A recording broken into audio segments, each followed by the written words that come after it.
Ah, ici, on est dans le fief de JM, Jean-Marie Mercier, qui est un gros monument de ce sport, qui est un grand frère, un père spirituel à tout le monde. Donc là, je suis dans sa salle, dans sa ville, à Vitry, à haute tension, qui est maintenant au B-Fight, mais c'est pareil. Et quand je viens ici, mes premières pensées, elles vont vers JM. On t'oublie pas. On s'entraîne tous les jours pour toi. Ici, à chaque fois qu'on va venir, on aura une pensée pour toi. C'est obligatoire. Et repose en paix, on t'oubliera jamais. Et je te dédie la vidéo Karaté Bushido pour toi. Et la cover que je vais faire aussi. Tout et en ton honneur. Merci à toi, JM, pour tout. Merci à Karaté Bushido. Et on t'oubliera jamais.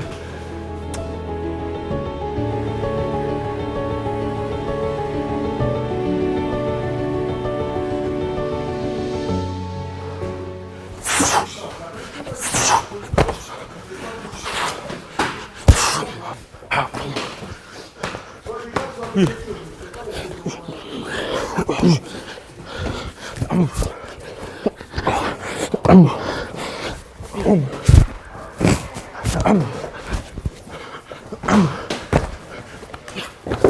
Là, le programme de la séance, en fait, ce matin, j'ai déjà fait le physique. Donc du coup, là, l'après-midi, c'est vraiment spécifique boxe. Donc voilà, comme vous avez pu le voir, on chauffe, on fait un travail de jambes, voilà, de blocage. C'est que de la répète pour pas oublier perdre nos gammes. Du lundi au vendredi, c'est que de la répétition tous les jours. Oui. Voilà, propre. Remets. Remets, jambes. Oui. Remets. Dès que tu tapes, remets-toi bien dans. Tu vois. Normal, mais tu reviens. Tu mets comme ça. Poum. Tu reviens. Tu respires, tu regardes. Bon les gars, ravi de retrouver Samy Sana aujourd'hui. Il m'avait beaucoup impressionné avec Samy, outre sa technicité, c'est son aspect guerrier, son mental. Et il nous l'a prouvé justement à travers ses 140 combats. Et la question que je voulais te poser, c'était au niveau de la peur. Après moi je peux pas te donner une bonne définition de la peur parce que j'en ai pas beaucoup. C'est-à-dire qu'avant les combats j'ai de l'adrénaline, tu vois, j'ai peur de décevoir, donc une forme de stress, c'est pas du stress. La peur, je l'ai pas. Après, c'est peut-être dû à mon passé, peut-être avant la boxe, j'étais quelqu'un qui aimait bien un peu me bagarrer, j'aimais bien les coups et tout, donc j'ai pas cette appréhension de peur. Donc ça va, je pense que ça m'avantage. Oh oui. Oh oui. Oh oui. Parfois, quand je combattais, effectivement, j'avais du mal à dissocier. Est-ce que c'était plus de la peur de me faire défoncer, ou de décevoir, ou finalement que les gens presque se foutent de ma gueule? Généralement, pour les sportifs, c'est peur de décevoir. Parce que quand on s'entraîne, on a beaucoup de personnes qui nous suivent, beaucoup de gens autour de nous. Quand on prépare un combat, tout le monde est au courant, toute notre fanbase, toute notre famille et tout. Donc du coup, avant le combat, ce qu'on a peur, c'est de les décevoir, donc de perdre. Je pense que c'est cette peur-là que les sportifs craignent le plus. Après, je pense que la vraie peur des coups, je pense qu'ils l'ont pas. Et c'est à quel moment que cette adrénaline justement atteint son paroxysme? Pour ma part, moi, cette petite adrénaline-là, elle vient peut-être 30 minutes avant le combat dans les vestiaires. Sinon la veille, les jours avant, les heures avant, je suis détendu, je suis normal. Ça va être à son max 30 minutes avant. Après, dès qu'on commence à chauffer, ça y est, dès que la machine elle est lancée, ça y est, après on réfléchit plus, peut-être une minute avant de monter sur le ring, de se dire allez là, c'est mon jour, il faut que je fasse le feu, il faut que je fasse honneur à tout le monde, il faut que je brille, quoi, tu vois. Que tu représentes les tiens. C'est ça. Hop là, Fais gaffe. Tu vois, t'es trop balèze, tu vois. Voilà, il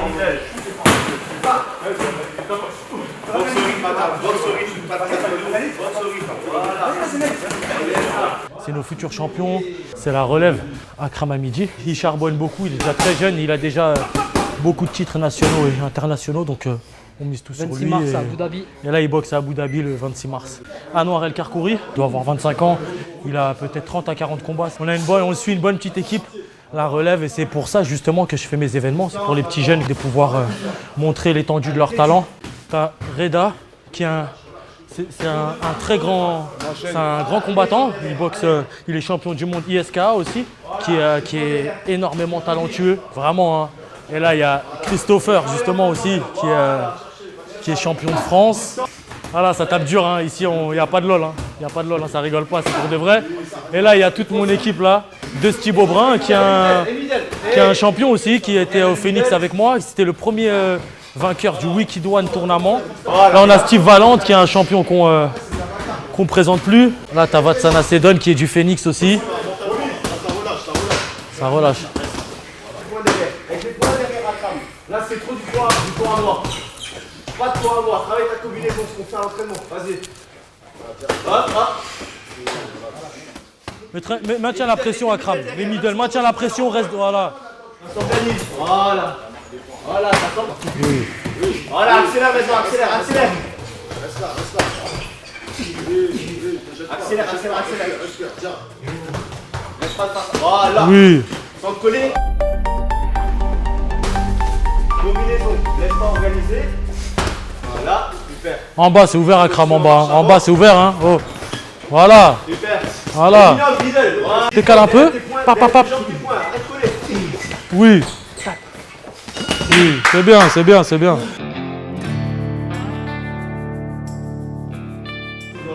T'arrives avec les grands MMA à faire le nœud. Il connaît Kiki. C'est Medizatou qui fait les meilleurs gants. Voilà, on a fait nos petits rounds en jambes. Donc là, on va entamer les points. Donc on va répéter les gammes face à un adversaire en anglaise.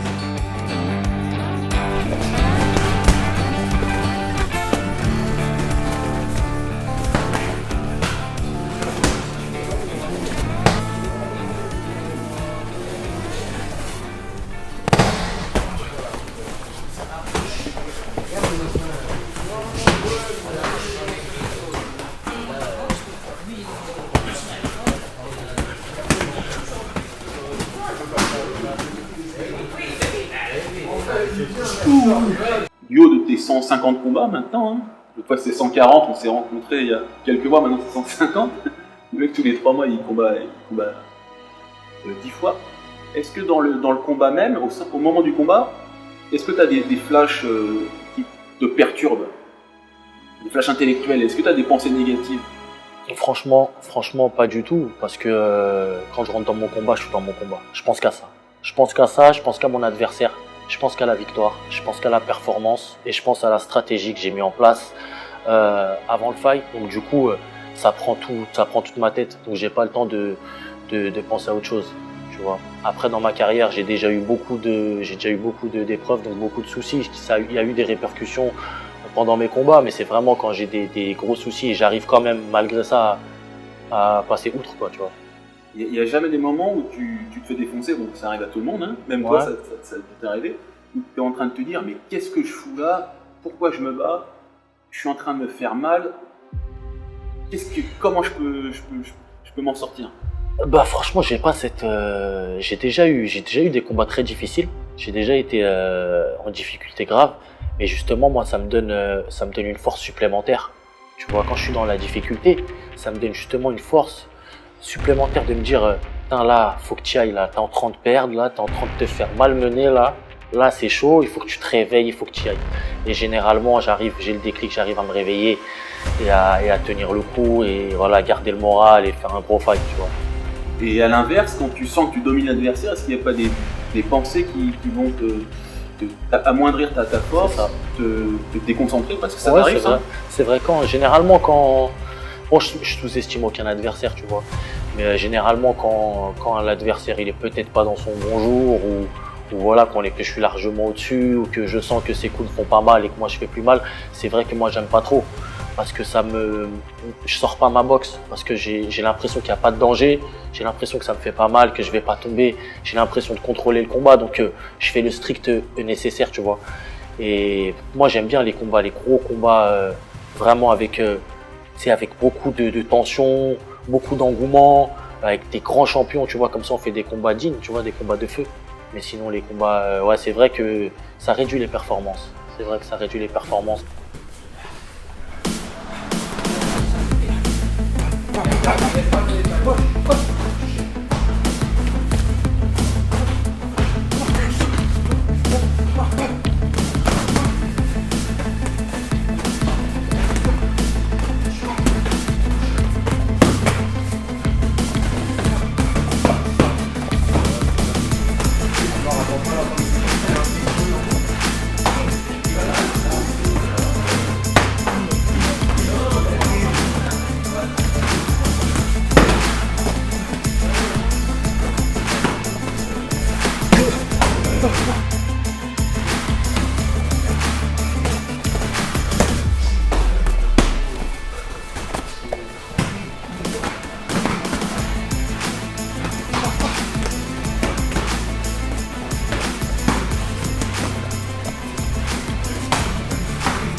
combinaisons, sortir. Pas dans ta main, quoi.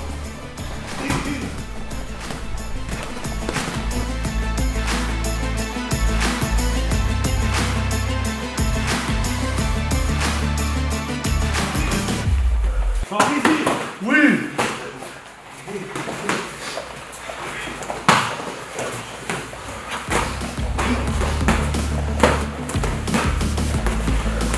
Attends pas. Voilà, attends pas. Arrêtez. Bien, travaille.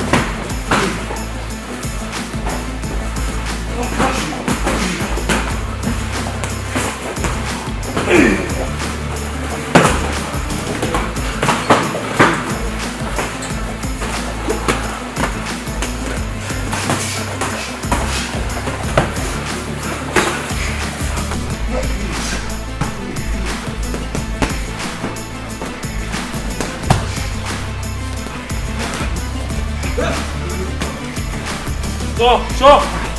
Oui.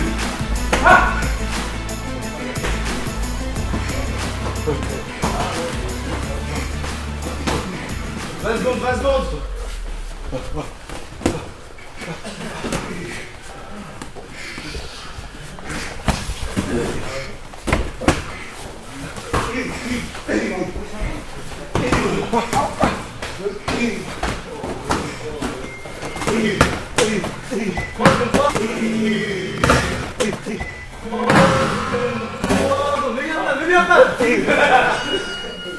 On a passé quelques moments ensemble et tu souris, t'es jovial. Comment tu t'expliques cette antinomie? Bon, en fait, quand on monte sur le ring, après, dans la vie habituelle, je suis quelqu'un de très réservé, très timide, bon, très gentil, tu vois. Mais c'est vrai que quand on monte sur le ring, on prend des coups. L'adversaire, il veut pas te faire du bien, il veut gagner. S'il peut te mettre KO, te met KO. Et ben moi, c'est ça. Dès que je sais que l'adversaire en face, il veut me battre, il veut me faire du mal, ben, je me transforme.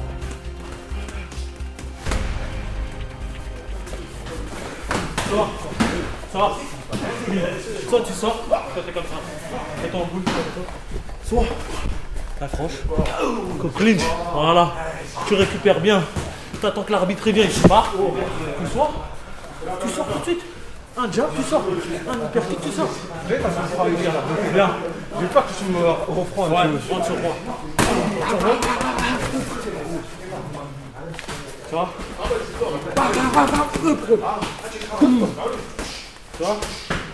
C'est comme ça. Quand t'es long, quand t'es là, tu bloques bien, et ça veut montrer que je monte. Soit tu sors, soit t'accroches, soit tu bloques, tu piques. Oui,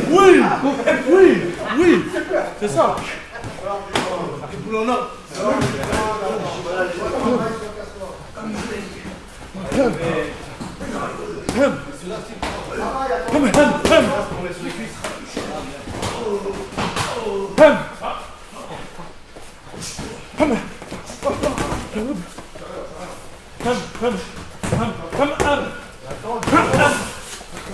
Oui, les gars, passe par-dessus, lève les épaules.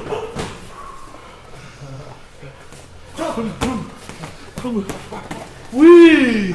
Quand tu fais ça, je vois pas le jour. On a fait 5 rounds d'échauffement aux jambes pour répéter les gammes. Après, on a fait 5 rounds d'anglaise. Donc, on est déjà à 10 rounds de sparring et de répétition.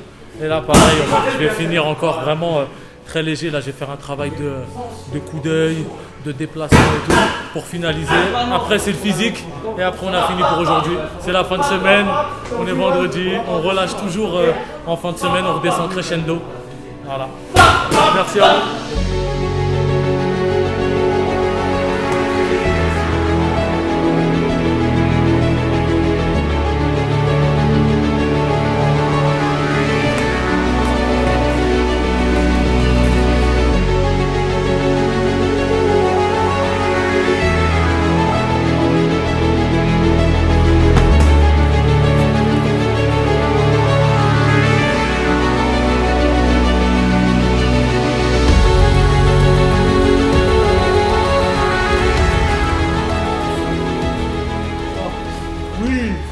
Et comment tu vois la suite de ta carrière, hein, tu vas devenir? Bah, la suite de ma carrière, là, comme je t'ai dit, je suis jeune, je suis en plein dedans. Donc là, il me reste encore beaucoup de têtes à effacer déjà au One Championship et dans ma catégorie. Ouais, je suis sous contrat avec eux. Là, je suis encore 2 ans avec eux. Donc voilà, il y a ils préparent beaucoup de choses pour moi, ils ont beaucoup de projets pour moi. Donc c'est très très bien. Et pour l'instant, là, voilà, je suis à fond dans ma carrière de boxe. Je développe beaucoup ma marque. Je suis en train d'ouvrir un gym aussi. Donc voilà. Marque? C'est ça, S47. Ouais. Est-ce que tu portes et en plus, il te va à merveille le truc. J'avoue. Tu vois? Beau gosse. Beau gosse, hein? Sami Sana, 47, C'est ça. AK47. Sana 47 Sami. Voilà. Et ton gym, il sera où du coup? On est en train de voir ça pour parler. Je suis en train de chercher. En tout cas, c'est sera par toi le projet. coach? Le coach, je sais pas, mais en tout cas, je vais ouvrir une structure pour les jeunes, pour leur donner, tu vois, de la force, pour qu'ils puissent échanger avec moi, qu'on puisse, voilà. Ok Sami, je te remercie Ok. pour cette petite interview. Merci beaucoup à toi. Et Merci à Karate de Bushido. donner de la force sur les réseaux sociaux. Et puis je vous invite à le suivre. C'est vraiment un grand athlète qui est très spectaculaire et qui nous représente avec honneur et fierté. Petit Sam. Merci à toi. Merci Greg Telmo. Merci à Karate Bushido.